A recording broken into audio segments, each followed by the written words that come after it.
तो सबसे पहले तो हम लोग यहाँ पे ये समझेंगे द कोस्टल प्लेन्स ये क्या चीज़ है। मतलब कोई आपके दिमाग में है इसका कोई इमेजिनेशन कि आखिरकार कोस्टल प्लेन्स हम कहते किसे हैं। तो चलिए हम लोग देखते हैं, सबसे पहले ये समझेंगे द कोस्टल प्लेन्स क्या होता है। आगे बढ़ने से पहले अभी हम लोग कुछ क्वेश्चंस करेंगे, जैसे कि इस बच्चे के दिमाग में बहुत सारा प्रश्न जो है वो इसके दिमाग में आ चुका है कोस्टल प्लेन्स को लेकर।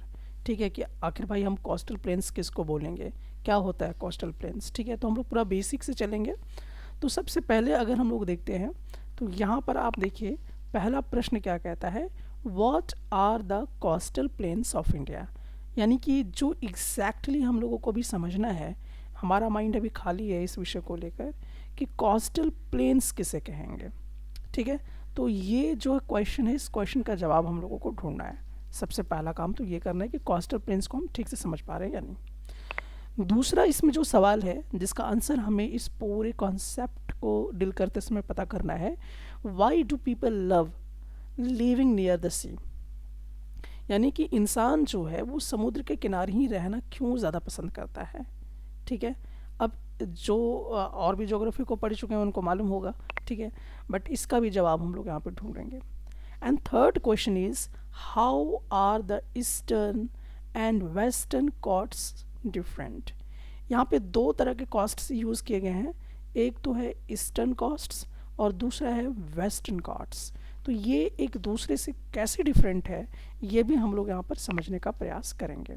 तो चलिए हम लोग जर्नी शुरू करते हैं यहाँ से।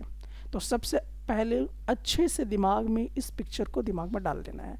जो बच्चे एकदम बिल्कुल कुछ नहीं जान रहे हैं उनका शुरुआती दौर पे है, वो एकदम बेसिक से पढ़ रहे हैं, ठीक है, उनके लिए। तो ये तो इंडिया का मैप आपको दिखाई दे रहा है। तो इंडिया का मैप अगर आप ध्यान से देखते हैं तो इधर वाला हिस्सा को हम लोग क्या कहते हैं, वेस्टर्न कोस्टल प्लेन कहते हैं। क्या बोलेंगे, वेस्टर्न कोस्टल प्लेन कहा करेंगे। ठीक है, अब हम बात करते हैं किसकी, दूसरी चीज़ के बारे में। सो ये वाला जो हिस्सा आप देख पा रहे हैं ना, ये वाला हिस्सा that is the western coastal plane. तो पूरा यहाँ पे आप ये वाला पूरा ये यहाँ से देखिए ये कलर क्या हुआ दिखाई दे रहा है ना आपको यहाँ से यहाँ तक। ठीक है, तो इसको आप लोग क्या कहते हो, वेस्टर्न कोस्टल प्लेन इसको हम लोग कहा करते हैं। ठीक है, चलिए यहाँ तक तो बात आप लोगों को समझ में आ गई होगी। अब हम लोग देखते हैं नेक्स्ट पार्ट। तो ये वाला हिस्सा को हम लोग क्या बोलेंगे, ईस्टर्न कोस्टल प्लेन्स बोला करेंगे। ठीक है, किस वाले भाग को हम लोग बोल रहे हैं, जो आपका ग्रीन ग्रीन वाला दिखाई दे रहा है हिस्सा। ठीक है, ये पूरा ग्रीन वाला हिस्सा आपको जो यहाँ से यहाँ ये पूरा ज़मीन का टुकड़ा आपको जो दिखाई दे रहा है। ठीक है, तो ये क्या है, वेस्ट ईस्टर्न कोस्टल प्लेन है आपका। ठीक है, ओके।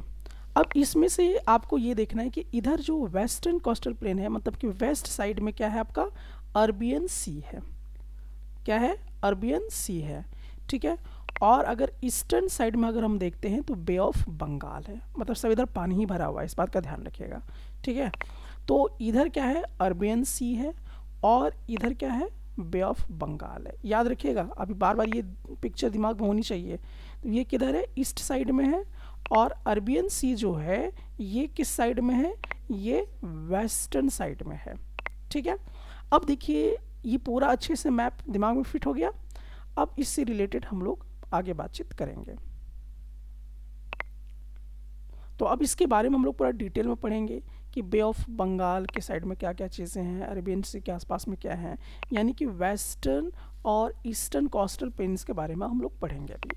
ठीक है, तो चलिए अब हम लोग आते हैं फाइनल अपने क्वेश्चन पर। तो क्वेश्चन जैसा कि आपसे बहुत पहले ही पूछ लिया गया था कि what are the coastal plains, यही सवाल पूछा गया था कि कोस्टल प्लेन से आप क्या समझते हो, कोस्टल प्लेन्स के बारे में आपको जानकारी है या नहीं है, ये आपको यहाँ पर समझना है। तो कोस्टल प्लेन हम किसे कहते हैं, कैसे समझेंगे, तो चलिए अब इसके बारे में हम लोग जानते हैं। तो देखिए coastal plains are flat lands. पहला चीज़ यहाँ पे फोकस करना है, क्या है ये, फ्लैट लैंड्स, यानी ज़मीन का टुकड़ा, कैसा, समतल है ये। ठीक है, प्लेन लाइन से। तो जो ज़मीन का टुकड़ा दिखाई दे रहा है, लेकिन ये ज़मीन का टुकड़ा अभी आप झारखंड में रह रहे हो वैसा वाला नहीं, अब यहाँ पे क्या देखना है कि फ्लैट लाइन्स नियर द सी, ये ज़मीन का टुकड़ा किसके आसपास होनी चाहिए, सी के आसपास में होना चाहिए, ठीक है। That run along both sides of India next to the Arabian sea, यानी कि एक तो आपको अरबियन सी साइड वाला में दिखाई देगा और दूसरा किधर दिखाई देने वाला है, बे ऑफ बंगाल के साइड में दिखाई देने वाला है, ठीक है। तो ये एक ज़मीन का टुकड़ा ही होता है, ठीक है, लेकिन सी के नियर होता है, इसीलिए उसको हम क्या बोलते हैं, कोस्टल प्लेन्स कहते हैं। आई थिंक आपको ये बात समझ में आ गया होगा। जैसे आप यहाँ पे देखिए, यहाँ पे क्या है, ज़मीन का टुकड़ा है और यहाँ पे आप अगर देखते तो क्या है, ये सी है, ठीक है, तो ये वाला क्या है, सी है और यहाँ पे आपका फ्लैट लैंड है, ठीक है, तो इसको हम क्या बोलेंगे, कोस्टल प्लेन बोला करेंगे, ठीक है। तो आई थिंक ये बात समझ में आ गया। और ये जनरली किधर होता है, किसके आसपास में होता है, अरबियन सी के आसपास में आपको नज़र आएगा, या तो फिर आपको कहाँ नज़र आएगा, बे ऑफ बंगाल के आसपास में दिखाई देगा। तो जैसा कि मैंने आपको यहाँ पर भी बताया था, अरबियन सी किधर है, यहाँ पर है, ठीक है। और यहाँ पर अगर आप देखते हैं तो ये वाला देख रहे हैं ब्लू कलर का, ये पूरा लाइन, ये पूरा रंगा हुआ पार्ट है, तो ये ज़मीन का टुकड़ा है और किसके किनारे है, अरबियन सी के किनारे है, उसके जस्ट नियर में है, ठीक है। तो इस पूरे वाले हिस्से को जो यहाँ से यहाँ आपको पूरा दिखाई दे रहा है, जो ये पूरा कलर किया हुआ है पेंसिल से, ठीक है, तो ये पूरा हिस्सा आपका क्या है, कोस्टल प्लेन है। बात समझ में आया। उसी तरह से और कहाँ पे कोस्टल प्लेन्स मिलेंगे आपको, तो और कोस्टल प्लेन्स आपको मिलेंगे बे ऑफ बंगाल के साइड। तो बे ऑफ बंगाल में इधर क्या है, पानी भरा हुआ है और ये वाला जो ग्रीन वाला हिस्सा आपको दिखाई दे रहा है, यहाँ से यहाँ ज़मीन का टुकड़ा है ये, और ये किसके आसपास में है, तो ये बे ऑफ बंगाल के आसपास में है, यानी नियर द सी है। तो ये पूरा हिस्सा क्या हो गया आपका, कोस्टल प्लेन्स हो गया। आई थिंक ये डायग्राम अच्छे से आपको समझ में आ गया होगा, ठीक है। तो बेसिकली इस पूरे पॉइंट को आप समझ गए हैं कि कोस्टल प्लेन्स क्या होते हैं। तो कोस्टल प्लेन फ्लैट लाइन्स होते हैं और ये कहाँ होते हैं, नियर द सी होते हैं, ठीक है। और अच्छे से विजुअलाइज करने के लिए हम इसको अरबियन सी के आसपास में देखेंगे और बे ऑफ बंगाल के आसपास में देखेंगे, ठीक है। तो वो कोस्टल प्लेन्स कहलाएंगे। चलिए अब हम लोग अगले क्वेश्चन की तरफ आते हैं। तो अगला क्वेश्चन हमारे पास है, why are the coastal plains important, ठीक है। यानी कि अब यहाँ पे हम लोग सीखेंगे कि ये जो कोस्टल प्लेन्स, तो हम लोग समझ गए कि कोस्टल प्लेन्स होते क्या हैं, लेकिन अब हमें क्या जानना है कि ये इम्पॉर्टेंट क्यों है, आखिरकार इसके बारे में हम पढ़ भी क्यों रहे हैं भाई, क्या इसका इतना इम्पॉर्टेंस है। तो ये भी अब हम लोग यहाँ पे जानने का प्रयास करेंगे, ठीक है। तो चलिए जानते हैं। तो ये इम्पॉर्टेंट किस लिए है, तो इसका रीज़न अगर हम पता करते हैं, तो चलिए रीज़न देखते हैं। मेनी पीपल लिव हियर, यानी कि कोस्टल प्लेन में बहुत सारे लोग रहते हैं, जैसा कि आप ये वाली फिगर में देख रहे हैं, ठीक है। यानी कि बहुत सारे लोग क्या करेंगे, कोस्टल प्लेन के आसपास रहते हैं। इसीलिए क्या है, जैसे आप यहाँ देख रहे हैं घर वगैरह सब बना हुआ है, ठीक है, तो बहुत सारे लोग यहाँ पे रह रहे हैं। तो एक तो रहने का काम हो रहा है, दूसरा इसका इम्पोर्टेंट किस लिए है, फिशिंग का। तो यहाँ पर फिशिंग बहुत होता है, ठीक है, ये आप यहाँ पे इस फिगर के माध्यम से यहाँ पे देख रहे हैं, ठीक है। और तीसरा अगर रीज़न हम देखें कि आखिरकार कोस्टल प्लेन क्यों इम्पोर्टेंट है, तो व्यापार के नज़रिए से भी क्या है, ये बहुत इम्पोर्टेंट है, यानी ट्रेड के माध्यम से भी ट्रेड होता है, बिजनेस यहाँ पे ग्रो होता है, ठीक है। तो जहाज़ वगैरह में ये सब चीज़ें होती रहती हैं, ठीक है। तो इसीलिए ये जो कोस्टल प्लेन है ये बहुत बहुत बहुत इम्पॉर्टेंट होता है व्यापार के नज़रिए से भी। अच्छा, सिर्फ यही नहीं कि व्यापार होता है, बल्कि उसमें और क्या होता है, क्रॉप्स वगैरह भी होता है, यानी कि फसल वगैरह भी उगाए जाते हैं, ठीक है। फसल में क्या क्या होता है, राइस हो जाता है, ठीक है, कोकोनट होता है, तो ये सब बहुत बढ़िया से ग्रो किया करते हैं।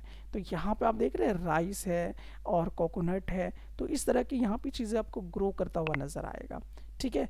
तो यानी कि बहुत सारा, एक तो रहने का पर्पज़ से आपने देख लिया, दूसरा फिशिंग के पर्पज़ से, तीसरा ट्रेड और बिजनेस के पर्पज़ से आपने देखा, चौथा क्रॉप्स यानी कि अनाज वगैरह भी यहाँ पे उगते हैं। इसीलिए कोस्टल प्लेन्स बहुत इंपॉर्टेंट है। नेक्स्ट अगर हम पार्ट यहाँ पे देखते हैं हम, how are the coastal plains divided. अब कोस्टल जो प्लेन्स हैं उसको दो भागों में डिवाइड किया गया, ठीक है। तो चलिए अब इसको भी हम लोग देखते हैं।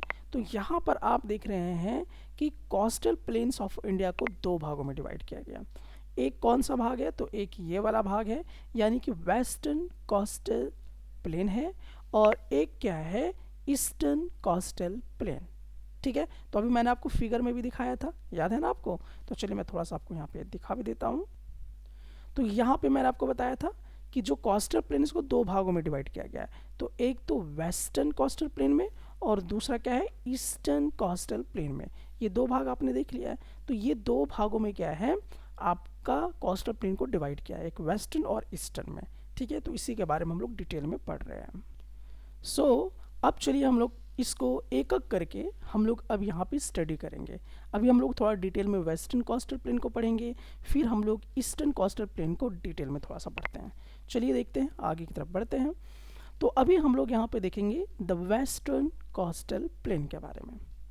तो अब ये कहाँ पर है, तो ये एक्चुअली किधर है, अरबियन सी की तरफ है। क्या अरबियन सी आपको दिखाई दिया, आपके दिमाग में पिक्चर आया। अभी जस्ट मैंने आपको बताया था कि अरबियन सी किधर है। तो अरबियन सी अगर मान लीजिए आपकी भूलने की बीमारी है, तो आप यहाँ इस मैप में देख लीजिए किधर है, इस ओर है आपका ये वाला हिस्सा, अरबियन सी इधर है, और इधर क्या था, बे ऑफ बंगाल था, ठीक है। तो अरबियन सी किधर है, इधर है, ठीक है। तो ये वाला वेस्ट के साइड है अरबियन सी। तो ये हम लोग देखा कि जो, और एक्चुअली वेस्ट की साइड में है, तो इधर ही आपको दिमाग में रखना है, ठीक है। तो वेस्टर्न सी किधर है, वेस्ट। अभी मैंने जस्ट एक मैप पे आपको दिखाया था। और ये क्या होता है, तो ये बहुत ही नैरो होता है। कैसा होता है, नैरो, यानी पतला सा दम, लेकिन लंबा सा एक होता है, बहुत ही नैरो, बहुत पतला टाइप का होता है ये, ठीक है। कितना ये चौड़ा होता है, तो बहुत ही कम चौड़ाई होती है इसकी, ठीक है। यानी कि 10 से लेकर 20 किलोमीटर ही इसकी चौड़ाई होती है। तो बहुत पतला हो गया एक तरह से अगर देखा जाए तो, 10 से 20 किलोमीटर वाइड होता है ये, ठीक है। तो ये कैसा है, नैरो है। कौन, वेस्टर्न कोस्टल प्लेन बहुत ही नैरो है, ठीक है। अब इसको दो, फिर से इसको डिवाइड किया गया। अब किस में डिवाइड किया गया, एक तो कोंकण कोस्ट में डिवाइड किया गया, ठीक है, जो कि मुंबई से गोवा की तरफ जाता है, ठीक है। और दूसरा जो है वो है कर्नाटका कोस्ट, जो कि गोवा से मैंगलोर जाता है।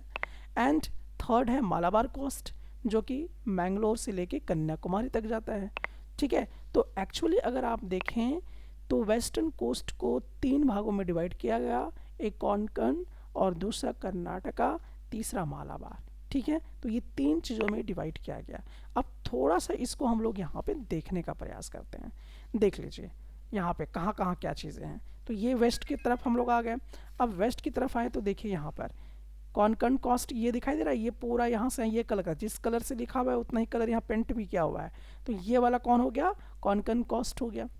अब देखिए कन्नड़ कोस्ट यहाँ पे आके देख लीजिए, रेड कलर का दिखाई दे रहा है, तो ये वाला हिस्सा हो गया। मालाबार कोस्ट में देखिए कहाँ से कहाँ है, यहाँ से यहाँ है। ये किस ओर है आपका, वेस्टर्न साइड में, अरबियन सी की तरफ है, लेकिन बहुत ही क्या है, नैरो है, 10 से 20 किलोमीटर वाइड होता है ये। तो ये वाला हिस्सा दिखाई दिया। तो अच्छे से मैप में देखिए, जब भी आप सोशल स्टडी को पढ़ते हैं तो मैप को बहुत प्रैक्टिस करते रहे बार बार, कि कोई चीज़ कहाँ पर है कहाँ नहीं है, वो चीज़ आपको दिखाई देगा, ठीक है। तो ये सब चीज़ें आपको अच्छे से याद रहनी चाहिए कि कहाँ कहाँ पर क्या चीज़ें हैं। चलिए अब आगे की तरफ बढ़ते हैं। अब दूसरा फेज हम लोग क्या पढ़ते हैं, ईस्टर्न कोस्टल प्लेन के बारे में। तो ये किस ओर होता है, बे ऑफ बंगाल के साइड में होता है। तो ईस्टर्न जैसी बात आ गया, तो ईस्टर्न साइड में क्या है, बे ऑफ बंगाल है। अब ये वाइडर होता है, और जबकि उसमें क्या हो रहा था, नैरो था। दोनों का डिफरेंस देखिए, समझ में आ रहा है, वो क्या था, नैरो था, और ये क्या है, चौड़ा है। ये लगभग 120 किलोमीटर चौड़ा है। अब इसको दो भागों में फिर से डिवाइड किया गया, एक तो नॉर्थर्न सरकार में, और दूसरा कोरोमंडल कोस्ट्स में, जो कि साउथ में है, ठीक है। तो दो भागों में इसको डिवाइड किया गया, नॉर्थर्न सरकार में और दूसरा है कोरोमंडल कोस्ट में। तो चलिए थोड़ा सा इसको भी हम क्या कर लेते हैं, विजुअलाइज कर लेते हैं कि आखिरकार ये है कहाँ। तो चलिए अब इसको मैप से हम लोग देखते हैं। तो देख लीजिए यहाँ पर ये वाला देख रहे हैं जिस कलर का लिखा हुआ है, देखिए इससे ये कलर का आपको दिखाई दे रहा है यहाँ से, यहाँ तो ये क्या हो गया, नॉर्थन सरकार हो गया। तो ये इधर किधर है, बे ऑफ बंगाल साइड में है, ठीक है, ईस्टर्न साइड में है। और यहाँ से यहाँ देखिए ये वाला क्या हो गया, ये पूरा एकदम देखिए श्रीलंका एकदम जस्ट इसके जस्ट करीब। तो यहाँ से यहाँ ये क्या हो गया, कोरोमंडल कॉस्ट हो गया, ठीक है। तो मैप को पहले अच्छे से देखिए, जी भर के देखिए, ठीक है, यानी कि कोरोमंडल कॉस्ट किधर है और नॉर्थन सरकार किधर है, ये आपको एकदम अच्छे से विजुअलाइज हो जाना चाहिए, ठीक है। चलिए अब हम बढ़ते हैं आगे की तरफ। अब हम देखते हैं कि where can we see special features. अब कहाँ कहाँ पे आपको कुछ स्पेशल फीचर्स देखने को मिलता है। तो अगर हम लोग ईस्टर्न कोस्ट की तरफ देखते हैं तो ईस्टर्न कोस्ट की तरफ क्या है, बे ऑफ बंगाल है कि अरबियन सी है, बे ऑफ बंगाल है। तो इधर कुछ खास बातें हैं।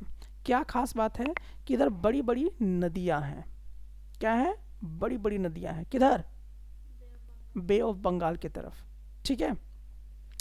कौन कौन सी नदियां हैं, एक तो महानदी है जैसा कि आप यहाँ पे देख सकते हैं, फिर कौन नदी है, गोदावरी नदी है, फिर कृष्णा नदी है, कावेरी नदी है, ठीक है। और ये सब मिलके क्या बनाता है, डेल्टा बनाता है। क्या बनाता है, डेल्टा। डेल्टा समझते हैं ना, जैसे कि मतलब कि महानदी है, गोदावरी, कृष्णा, कावेरी, ये तीनों अलग अलग डायरेक्शंस आते हैं और एक जगह पे मिट कर जाते हैं, तो उसको हम क्या बोलते हैं, डेल्टा बोलते हैं। उसको क्या बोलते हैं, रिवर डेल्टा बोलते हैं। देख रहे हैं यहाँ पे एक बनाया हुआ है रिवर डेल्टा, अलग अलग जगह से नदियाँ आ रही हैं और यहाँ पे मिट कर जा रही हैं। तो ये क्या होता है, delta is a land build up from soil, ठीक है, ये सॉइल का ही बना होता है। तो यहाँ पे बन जाता है एक तरह का एरिया बन जाता है और वहीं पे क्या होता है कि सब नदियाँ आके मिलती हैं और पानी गिरना वहाँ से शुरू हो जाता है, ठीक है। तो ये डेल्टा फॉर्म करती हैं। तो डेल्टा कौन कौन फॉर्म करती हैं, तो डेल्टा फॉर्म करती हैं नदियाँ, बड़ी बड़ी नदियाँ, जैसे कि महा नदी है, गोदावरी है, कृष्णा है, कावेरी है, ये सब मिलके क्या फॉर्म करती हैं, डेल्टा फॉर्म करती हैं। आई थिंक डेल्टा समझ रहे हैं आप लोग, जहाँ जहाँ पे नदी आके मिट करती हैं। जैसे आप लोग देखते होंगे कि ऐसे मान लीजिए कि रांची जाने का रास्ता है तो यहीं से फिर मान लीजिए कि हजारीबाग जाने का रास्ता है और फिर मान लीजिए यहीं से आपका जमशेदपुर जाने का रास्ता है। तो ये तीनों रास्ता एक पॉइंट पे कहीं ना कहीं मिल जा रहा है, ठीक है। तो उसी तरह से नदियां हैं, ठीक है, तो उसको हम लोग बोलते हैं डेल्टा। अब इसमें और एक स्पेशल फीचर्स हम लोगों को देखने को मिलता है, दैट इज चिल्का लेक।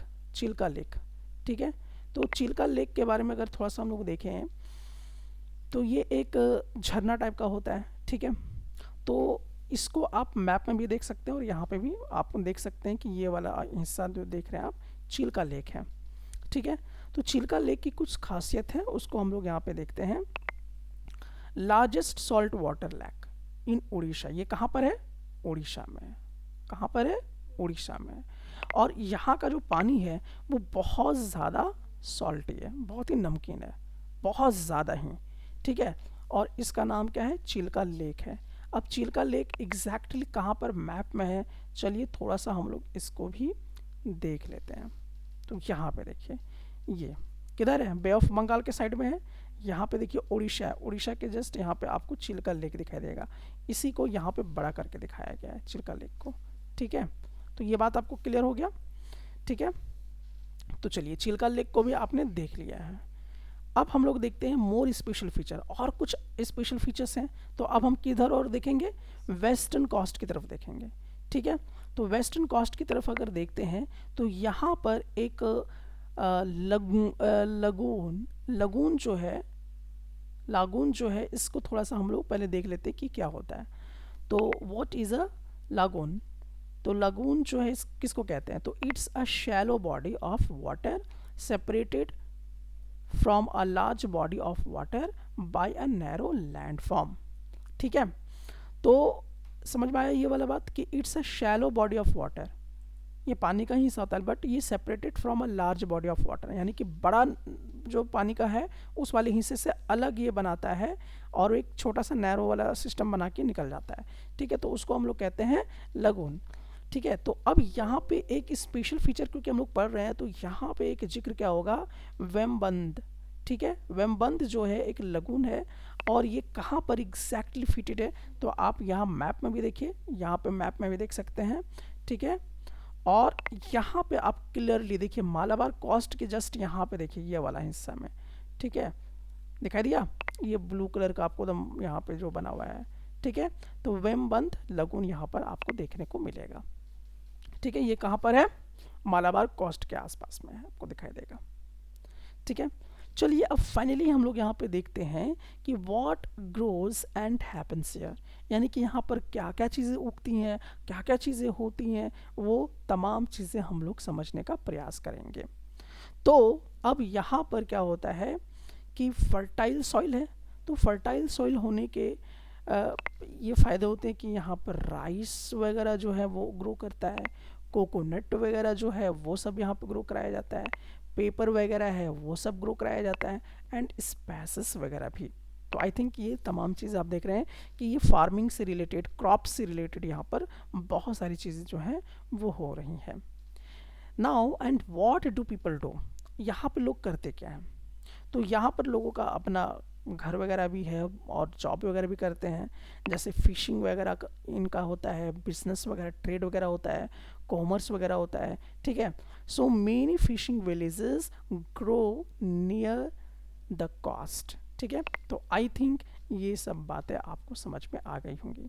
अब इट्स टाइम टू रिवाइज, तो हम लोग रिवाइज करेंगे through the key points to ponder के माध्यम से, और देखेंगे कि क्या क्या इंपॉर्टेंट पॉइंट हम लोगों ने पढ़ लिया है इस पूरे कॉन्सेप्ट के अंदर। तो पहला अगर हम इसमें बात करते हैं तो coastal plains run along, coastal plain कहाँ कहाँ होता है, Arabian sea and bay of Bengal. Clear हो गया पॉइंट। चलिए अब हम देखते हैं दूसरे पॉइंट की तरफ। तो यहाँ पे देखिए कि वेस्टर्न कोस्ट क्या होता है, नैरो हुआ करता है, वेस्टर्न कोस्ट क्या होता है, नैरो हुआ करता है, और जबकि ईस्टर्न कोस्ट में क्या होता है, वाइड होता है। दोनों के बीच का मेन डिफरेंस समझ में आया। ओके, अब थर्ड पॉइंट देखते हैं, ईस्टर्न कोस्ट में क्या होता है, डेल्टा बनाता है, रिवर डेल्टा बनता है।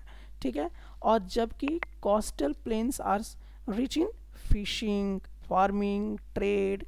ठीक है, ये सब चीज़ के बारे में हम लोगों ने पढ़ा था, और इसमें कुछ इंपॉर्टेंट लेक्स के बारे में पढ़ा था। तो एक तो चिल्का लेक के बारे में पढ़ा था जो कि बहुत ही नमकीन है। ठीक है, और एक हमने क्या पढ़ा था, वेमबंद के बारे में पढ़ा था। ठीक है, तो ये हम लोगों ने दो चीज़ें पढ़ ली। तो चलिए यहाँ तक पूरा कॉन्सेप्ट आपको समझ में आ गया होगा। तो it's time to test your knowledge. आगे बढ़ने से पहले कुछ और भी गलतियों को ठीक ठाक कर लेते हैं पहले हम लोग, है ना। तो यहाँ पे देखिए कॉमन मिसकंसेप्शन, अगर कोई किसी के दिमाग में अभी तक आया होगा, कोई डाउट आ रहा होगा, कोई गलत थॉट भी करके रखे होंगे, तो उसको हम लोग समझते हैं। देखिए बहुत सारे ये लोग समझ जाते हैं कि जितने भी कोस्टल प्लेन्स हैं सबकी जो विड्थ होगी वो बराबर होगी, तो ऐसा सोचना गलत है। यानी कि जो वेस्टर्न साइड में आपका कोस्टल प्लेन है या जो ईस्टर्न साइड में है, तो दोनों का क्या सेम था, क्या विड्थ नहीं था, एक साइड बहुत नैरो था और एक साइड में बहुत ही वाइडर था।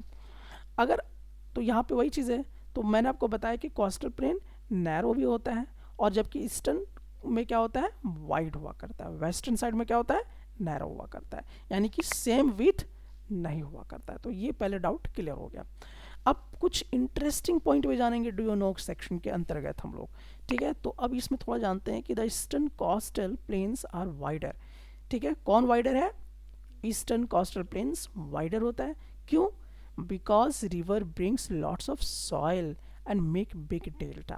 कारण समझ में आया, क्योंकि बहुत सारा मिट्टी नदियों के माध्यम से आ जाता है और वो धीरे धीरे जमा करके एक बहुत बड़ा सा डेल्टा बना देता है। ठीक है, ठीक है, तो यहाँ पे आप देख सकते हैं ये पहला वाला में यहाँ पे कि नदियाँ देखिए छोटे छोटे छोटे छोटे यहाँ पे आपको दिखाई दे रहा है, सॉइल लेकर आ रहे हैं। ठीक है, और उसके बाद सॉइल जब लेके आ रहे हैं तो यहाँ पे जमा होते जा रहे हैं। अब जब वो जमा होते जा रहे हैं तो देखिए अलग अलग डायरेक्शन में जाने का प्रयास कर रहा है, तो यहाँ पे धीरे देखिए क्या हो रहा है, डेल्टा वाइड होता चला जा रहा है। ठीक है, तो इस तरीके से डेल्टा का फॉर्मेशन हो जाता है। Fun fact, a splash of cook knowledge, कुछ खास और लेकिन फन अंदाज में हम लोग देखेंगे इसको। Some of India's biggest ports and fishing villages are found on the coastal plains. ठीक है, बहुत सारा जो आपको दिखाई देगा फिशिंग विलेजेस वो यहीं पे भी आपको देखने को मिलता है, और बहुत ही बिजी यहाँ का जो पोर्ट्स वगैरह होते हैं ना, बहुत ही बिजी भी रहते हैं। अब फाइनली हम लोग इसको अब रैप करते हैं। The coastal plains of India are flat. Coastal plain कैसा होता है? फ्लैट लैंड्स होता है नियर सी, ठीक है, that help people grow food, catch fish and do trade. Western coast is narrow and the eastern coast is wide, and both are very important for India's life and economy. तो ये बहुत important है।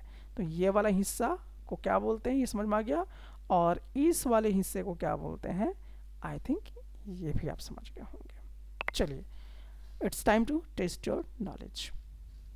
तो question को read कीजिए। तो यहाँ पे देखते हैं, which of the following rivers form delta on the eastern coastal plain. आपको मालूम है कि ईस्ट साइड में ही क्या होता है, डेल्टा फॉर्म होता है। तो कौन से रिवर्स मिलके करते हैं? तो पहला ऑप्शन कह रहा है नर्मदा, बी है तापी, सी है गोदावरी, और डी है लोनी। ठीक है, लोनी के बारे में आप लोगों को मैंने पढ़ाया था। लोनी क्या है? राजस्थान का लार्जेस्ट रिवर है। ठीक है, कहाँ? रेगिस्तान के लिए, डिजर्ट का। तो इसके बारे में भी आपको मैंने पढ़ा दिया था। तो ओके, तो इसके अकॉर्डिंग अभी इसका सही जवाब क्या होगा? तो इसका सही जवाब होगा सी ऑप्शन, यानी कि गोदावरी नदी। ठीक है, चलिए अब हम लोग देखते हैं अगला क्वेश्चन। तो अगले क्वेश्चन को आप जल्दी से रीड कीजिए, फिर इसका आंसर करेंगे। ओके, तो इसका सही जवाब क्या होगा? तो इसका सही जवाब अगर हम लोग देखें तो इसका सही जवाब ऑप्शन ए होगा, क्योंकि आपको इमेजिनेशन होना चाहिए अच्छे से। ईस्टर्न कोस्टल प्लेन किधर है, समझ में आ रहा है आपको? जिधर आपका बे ऑफ बंगाल है, और ये हमेशा क्या होता था, वाइडर होता था किससे? वेस्टर्न कोस्टल प्लेन से। So this statement is true. And R वाला पार्ट देखिए, the eastern coastal plain has average width of about 120 kilometre. बाकी सब तो और भी छोटे थे, है ना। चलिए आगे की तरफ बढ़ते हैं। अब इस क्वेश्चन को रीड कीजिए और बताइए कौन सा सही है इसके आंसर पे। तो अब चलिए इसका सही जवाब क्या होगा? तो इसका सही जवाब अगर हम लोग देखें तो इसका सही जवाब होगा ऑप्शन बी, यानी कि जो जो लोग इन ये जवाब दिए हैं वो सही है। तो स्टेटमेंट 1 सही है, क्योंकि वेस्टर्न कोस्टल प्लेन ये कहाँ से कहाँ तक लेकर है? रन ऑफ कच्छ से लेकर कन्याकुमारी तक। और दूसरा अगर हम देखते हैं थर्ड स्टेटमेंट, तो ये भी ट्रू है। क्यों है? क्योंकि कोरोमंडल कोस्ट किधर है? आपका ईस्टर्न से नीचे, मतलब साउथर्न पार्ट में ही है और ईस्टर्न पार्ट में है। ठीक है, यही दो हिस्से में है ये। ठीक है, तो आपको ने जो मैप मैंने आपको दिखाया था उसके माध्यम से याद होगा आपको। अब ये वाला क्यों गलत हो गया? तो अब इसको पकड़ना है, the eastern coastal plane is narrow. तो यहीं पर गड़बड़ हो गया। ईस्टर्न कोस्टल प्लेन तो नैरो नहीं था, बल्कि क्या था? वाइडर था। जबकि इस वेस्टर्न वाला क्या था? नैरो था। तो देखिए कहाँ पे मिस्टेक किया लॉजिकली है। तो यहाँ पर ये आपको चेक कर रहा है कि आपने कितने गहराई से पढ़ा है इसे। चलिए अब आगे की तरफ बढ़ते हैं। तो अगला क्वेश्चन, अब इसको रीड कीजिए और इसका आंसर देने का प्रयास कीजिए। ओके, तो चलिए इसका आंसर क्या हो सकता है हम लोग देखते हैं। तो कोस्टल प्लेन्स, ठीक है, ये सी के जस्ट नज़दीक में है। पहला पॉइंट तो ये है। ठीक है, जिसकी वजह से होता क्या है कि फ़िशिंग करना बहुत आसान हो जाता है। ठीक है, फ़िशिंग एक्टिविटीज़ ज़्यादा होती हैं because of easy access to the sea. कारण समझ में आया? क्योंकि वो जो ज़मीन का टुकड़ा है वो समुद्र के बहुत नज़दीक है, तो फिशिंग करना क्या है? बहुत ईजी हो जा रहा है। तो यहाँ पे पॉइंट क्या है? Easy access to the sea, यानी कि मछली तक, अब सी है तो मछली तक उनको आसानी से पहुँचने में आसान हो जा रहा है। Fishing villages develop along the coasts, और जितने भी फिशिंग विलेजेस होते हैं वो ठीक उसी के किनारे किनारे कोस्टल प्लेन्स में ही बने होते हैं। ठीक है, तो and these areas also become centres of trade and commerce, क्योंकि अब वहाँ पे फिशिंग बहुत बड़े मात्रा में हो रहा है, तो व्यापार भी क्या होगा? बड़े मात्रा में होगा। ठीक है, एक जगह से दूसरी जगह पे मछलियाँ भेजी जा रही हैं, और वहाँ पे सी रूट्स हैं। तो सी रूट से क्या होता है? व्यापार करना थोड़ा सस्ता होता है और बहुत ही पुराना भी है। तो अगर आप लोगों ने पढ़ा है, जैसे मेसोपोटामिया वगैरह में पढ़ा है कि सी रूट्स के थ्रू ही क्या होता था? बहुत ज़्यादा व्यापार होता था, उस ज़माने से चलता आ रहा है। ठीक है, तो अभी भी बिल्कुल उसी हिसाब से चलता आ रहा है। ठीक है, और अभी मैंने आपको करंट अफेयर्स में भी बताया था इससे रिलेटेड सी से रिलेटेड, अभी आप लोग ये भी करंट अफेयर्स पढ़ते होंगे तो ये रिलेट कर लेगा आपको तुरंत, ठीक है। तो चलिए अब हम लोग आगे की तरफ बढ़ते हैं। तो अगला क्वेश्चन अब हमारे पास है नॉलेज बेस पर। तो क्वेश्चन को पढ़िए और इसका जवाब दीजिए क्या हो सकता है। चलिए देखते हैं इसका क्या सही जवाब हो सकता है। तो एक तो कोंकण कॉस्ट था, दूसरा कर्नाटका कॉस्ट था और तीसरा मालाबार कॉस्ट, ठीक है। तो ये 3 सेक्टर में डिवाइडेड हुए हैं क्या, वेस्टर्न कोस्टल प्लेन्स। चलिए अगला क्वेश्चन आपके पास है कम्प्रिहेंसिव बेसिस पे यानी अंडरस्टैंडिंग बेसिस पे। क्वेश्चन को रीड कीजिए और बताइए इसका क्या जवाब होगा। तो चलिए इसका क्या सही जवाब हो सकता है वो हम लोग देखते हैं। तो eastern coastal plane is marked by delta. क्यों? बिकॉज रिवर, जैसे कौन कौन से रिवर हैं, महानदी, गोदावरी, कृष्णा, कावेरी, ये डिपॉजिट क्या करते हैं, सेंडिमेंट्स को। सेंडिमेंट समझते हैं ना आप लोग, बालू, ठीक है। As they flow into the bay of Bengal, और वो सब डिपॉजिट करके कहाँ, बे ऑफ बंगाल में डाल देती है। तो वहीं पर क्या होता है, डेल्टा फॉर्म कर जाता है। अब अप्लाइंग बेसिस पे क्वेश्चन को देखेंगे तो बताइए इसका क्या जवाब होगा। ओके, तो चलिए शुरू करते हैं। तो coastal plains would be suitable, क्यों? Because the passage states that crops like rice and coconut are grown there, ठीक है। तो एक्चुअली इसमें पूछ रहा है कि if a farmer wants to grow rice, अब फार्मर चाह रहा है कि राइस ग्रो करे, कोकोनट ग्रो करे, ठीक है। तो ये आपसे कह रहा है कि विच फिजिकल रीजन, कौन सा फिजिकल रीजन मेंशन है, तो कोस्टल प्लेन्स, ठीक है। दोनों साइड में क्या है, वो कुछ ना कुछ आप कर सकते हैं। अब नेक्स्ट क्वेश्चन हम लोग देखते हैं एनालाइजिंग बेसिस पे, ठीक है। अब ये देखिए, ये क्वेश्चन आपसे कह रहा है कि analyse how the width of the coastal plains differs between the eastern and western coasts. इसका क्या जवाब होगा, देखते हैं आगे हम लोग। तो इसका सही जवाब क्या है, western coastal plane is narrow. Narrow कौन है, वेस्टर्न कोस्टल प्लेन, ठीक है। कितना है, 10 से 20 किलोमीटर वाइड होता है, जबकि ईस्टर्न कोस्टल प्लेन जो है ये क्या होता है, वाइडर हुआ करता है। कितना, लगभग 120 किलोमीटर। तो किधर का, इसमें मैं तो फोकस बार बार किया था, ठीक है। तो आपको देखिए एक बार रिवीजन करना भी बहुत ज़रूरी है, रिवीजन नहीं करेंगे तो फिर ये पढ़ना सब बेकार भी हो जाएगा आपका। नेक्स्ट अब हम लोग देखते हैं इवैल्यूएटिंग बेसिस पे। तो इवैल्यूएटिंग बेसिस पे अगला प्रश्न है assess the importance of coastal planes for economic activities using the passage, ठीक है। अब इसका क्या जवाब होगा बताइए। फिशिंग और तो चलिए इसका जवाब हम लोग देखते हैं कि क्या इसका जवाब हो सकता है। तो coastal plains are important because they support agriculture, दूसरा फिशिंग, ठीक है, and serve as centre of trade and commerce, ठीक है। तो अनु का सटीक जवाब था, ठीक है। ओके, अगला क्वेश्चन हम लोग देखेंगे, last but not the list, ठीक है। अब ये क्वेश्चन क्या कह रहा है, create a brief classification of the coastal plains of India based on their location and features using information from the passage. तो इसका क्या जवाब होगा आप लोग बताइए। ओके, तो इसका क्या सही जवाब हो सकता है देखते हैं। Coastal plains of India can be classified into, 2 भागों में डिवाइड हुआ था। तो पहला तो एक तो हम लोगों ने देखा था वेस्टर्न कोस्टल प्लेन्स में डिवाइड हुआ था, किस और है, ये दिमाग में पिक्चर बन गया होगा। और ये वेस्टर्न कोस्टल प्लेन क्या था, नैरो था, क्या था, नैरो था। अब इसको फर्दर डिवाइड किया गया था, ठीक है, किस में, कोंकण में, कर्नाटका में और मालाबार कोस्ट्स में, ठीक है। तो ये एक पॉइंट हो गया। अब दूसरा हम देखते हैं ईस्टर्न कोस्टल प्लेन्स की तरफ। तो ये जो था ये क्या था, वाइडर होता था, ठीक है। और इसको फिर से डिवाइडेड किया गया नॉर्थन सरकार में और नेक्स्ट क्या था, कोरोमंडल कोस्ट में, ठीक है। और ये क्या करता है, रिवर डेल्टा भी फॉर्म करता है। यानी टोटल आप यहाँ देखेंगे तो इन्फॉर्मेशन कंप्लीट हो चुका है इस पूरे टॉपिक का। तो बस आज के लिए इतना ही। और अगर आपको फिर से ये चीज़ें समझनी है तो आप मेरे ऐप लॉजिकल इमेजिनेशन में जा सकते हैं, वहाँ पर वीडियो विद इन 20 मिनट्स के अंदर ये अपलोड हो जाती हैं। तो वहाँ से भी दोबारा आप इसे देख सकते हैं और इसके नोट्स भी अवेलेबल वहाँ पर हो जाएंगे। तो पढ़ना सिर्फ इम्पॉर्टेंट नहीं है, लर्निंग और अंडरस्टैंडिंग करने के बाद रिवीजन पे फोकस करना बहुत ज़रूरी है, तभी आपका ब्रेन स्मूथ वर्क करेगा। ठीक है, तो बस आज के लिए इतना ही।